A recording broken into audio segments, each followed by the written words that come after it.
Hello everyone and welcome back to another tutorial from Tech for Gamers. In this video, I'm going to show you how you can enable or disable subtitles on the Destroy All Humans game. So let's get started right away.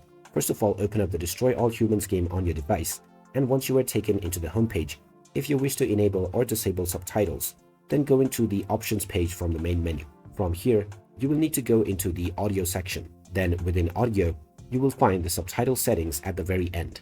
By default, this is enabled, so you can use the left or right arrows to turn it on or off. After choosing your desired setting, you can save your changes. And now you can go back and enjoy your game with your chosen subtitle settings. You can change this once again at any point of time by following the same steps. Go into options, then from audio, you can choose your subtitle setting. So there you have it. That is how easy it is to enable or disable subtitles on the Destroy All Humans game. If you find this video helpful, don't forget to hit that like button and subscribe to our channel for more useful tips and tutorials. Thanks for watching, and I will see you again in the next video.